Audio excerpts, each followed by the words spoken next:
I'll be presenting, as Mr. Triffett said, on the short to medium term outcomes of unicompartmental knee arthroplasties done through Southern Health. We have no conflicts of interest to declare. So obviously knee osteoarthritis is very common. There are various estimates at the prevalence, and one estimate was that it affects 10% of people older than 60 years old, and that in these patients affected, 1 in 3 will have only one compartment affected. 2/3 will have only isolated patellofemoral involvement, about 30% will have isolated medial compartment involvement, and about 1% will have isolated lateral compartment involvement. The patient with unicompartmental osteoarthritis presents a clinical challenge. The definitive surgical management options include a high tibial osteotomy, a unicompartmental knee arthroplasty, or a total knee arthroplasty. And the outcomes of medial unicompartmental knee arthroplasty have varied greatly across different centres, which complicates the decision-making process. The proponents of unicompartmental knee arthroplasty argue that preservation of the patient's bone stock, their ACL, and their other compartments leads to improved joint kinematics, and that the smaller incision and the shorter operation leads to a quicker recovery. They also argue that there's sufficient evidence that UK has a comparable survival to total knee arthroplasty, and that if required, the revision to total knee arthroplasty is simple and straightforward. These last 2 points are not universally accepted.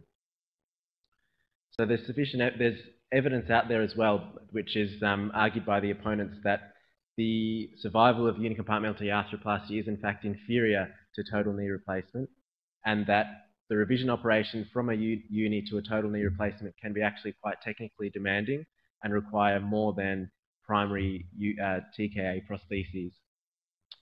There's also evidence that the outcomes of UKA are not as good as they are for primary TKA. The survival aspect is supported by evidence from the Australian National Joint Registry, and the most recent registry reports a revision rate of 15.1% at 10 years for unis versus only 5.7% at 10 years for total knees. So basically this study was born out of the evidence of the previous joint registry of the high revision rate of unicompartmental replacement. So we decided to audit the revision rate at Southern Health, as well as the clinical outcome of the patients that have been operated on. We also looked at the patients that had revision operations to determine the complexity of those revisions, and then the outcome of the patients that had been revised to total knees. So we basically went to our medical records department and asked them to do a search on the ICD code for unicompartmental knee arthroplasty. And to our surprise, in the period from 2000 to 2008, there were only 45 UKAs that were found in 38 patients. Whether that's an underestimation because of incorrect coding of the uni knees, or whether we truly have only done 45 in that period, that was the best way we could extract the data. So we contacted those patients late last year to determine their Oxford knee score and the revision status. The Oxford knee score is a subjective assessment of pain and function. It's a 12-point questionnaire with a maximum score of 48, indicating no pain and full joint function. In the patients that had been revised, we looked at their operation reports and the radiographs of the revision, post the revisions, to determine the complexity of the revision surgery.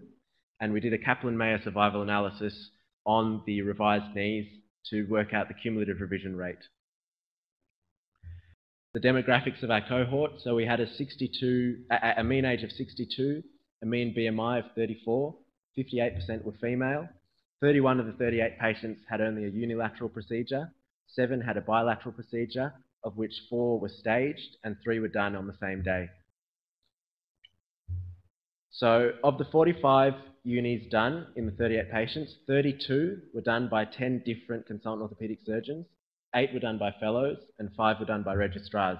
So you can see there's quite a big split of where the knees were done. 7 of the knees were revised in the period of our follow-up, and 2 were lost to follow-up. 1 patient had died, and 1 had relocated overseas 2 months prior to us calling the patients.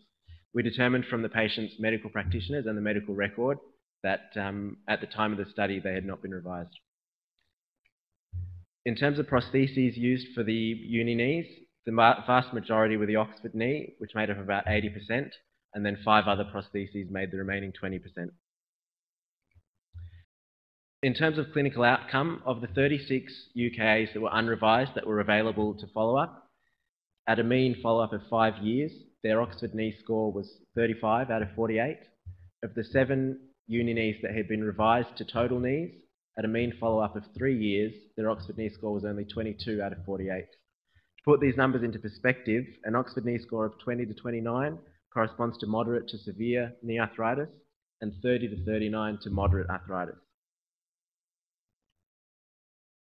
This is our Kaplan-Meier analysis graph. So at 5 years, we found a survival rate of 81%. The graph can't actually be interpreted past the 5-year mark, but as you can see that after 5 years, there's only 4 knees at risk. So that means that a failure in one of those knees drops the survival by 20%, and the confidence intervals are massive past 5 years. So you can see the bulk of our data is in the 0 to 5 year follow-up. And so 81% is what we got in that period. Just again to reiterate, the joint registry has a follow-up of 10 years for total knees with 94% survival. In terms of revision surgery, we classified a simple revision as one that could be done with primary TKA prostheses only, without the need to bone graft a significant osseous defect. And by that definition, only 2 of the 7 revisions we did satisfied that criteria. This is a table listing the complex revisions we did. So you can see that of the 5 patients, 1 of them needed both a femoral and tibial stem, 1 needed bone graft, a tibial augment, and a tibial stem, pictured in the X-ray.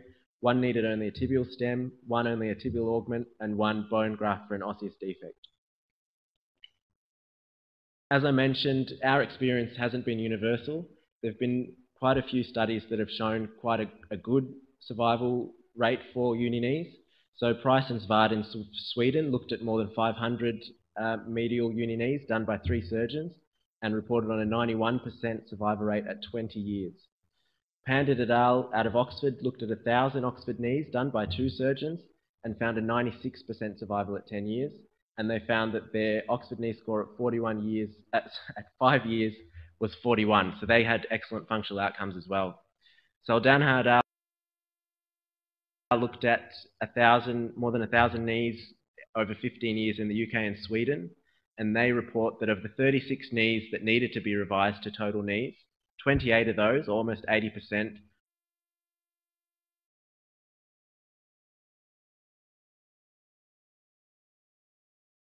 could be done by standard total knee arthroplasty prostheses. On the flip side, though, there have been a lot of authors that have reported poor results with the uni knees. So Leewald et al. Looked at almost 700 Oxford uni knees in Sweden and had a 6-year survival of only 89%. Voorlaat et al. In Belgium looked at almost 150 uni knees and had a 10-year survival of only 82%. And Pearce et al. Did a recent study on the New Zealand Joint Registry, looking at 236 uni knees that had been revised. And they found that in uni knees that are revised to total knees, they found an Oxford knee score of 30 in those revisions versus 37 for primary total knees. They also looked at the re-revision rate of uni knees that had been revised to total knees, and they found that that was 4 times the revision rate of primary knees. So this is just a snapshot of the sort of a lift out from the joint registry itself, just showing that at 10 years, that 15.1% revision rate for uni knees, and at 10 years, 5.7 for total knees. So it's about almost 3 times. Also the New Zealand National Joint Registry, so at 9 years, they had a survival rate of 89% for uni knees versus 96% at 9 years for total knees. The factors in the literature that are advocated to affect the outcome are patient selection, so those variables listed there, which we couldn't really look into in our cohort because we didn't do a preoperative assessment. This was a retrospective study. And surgeon experience. So certainly in our group, in the same period, we'd done more than 1,000 total knees. So uni knees made up only 4% of our knee arthroplasty operations. And if you think 45 over 8 years, so we're doing less than 6 per year in that period. A few authors have looked at the effect of inexperience with the procedure on the survival and the outcome. So Robertson et al. Looked at 78 Swedish orthopedic departments and split them into groups that have done less than 23 per year and groups that have done more than 23 per year. And you can see that in the ones that have done less than 23, they have a failure rate at 8 years of 20% versus a failure rate of 7% at 8 years if you've done more than 23 per year in the hospital. Ferns et al. Looked at more than 2,000 uni knees done in 51 hospitals over an 11-year period in Norway, and they found a similar finding that if hospitals that are doing 20 to 49 per year have a 40% lower revision rate compared to hospitals that are doing 0 to 9 per year. Obviously, we had some limitations in our study. We had a small sample size. We had several prostheses in the study and several operators, so a few consultants, fellows, and registrars. And it was a phone review where we administered the Oxford knee score, so it wasn't an objective assessment. It was a subjective assessment. However, despite those limitations, we think that there's still some valuable ideas that come out of that study. So we think that our data reflects what was found in the joint registry, that there's poorer survival of uni knees compared to total knees, and that most revisions from uni knees to total knees are actually complex and need more than primary total knee prostheses, and that the clinical outcomes of the patients revised from unis to totals is inferior to the patients that have had total knees as a primary procedure. So as a result of those points and the findings of the literature, we think a fairly strong argument could be made that in centres that don't perform a large number of uni knees, that in patients with unicompartmental osteoarthritis, total knee arthroplasty should be the treatment of choice. Thank you.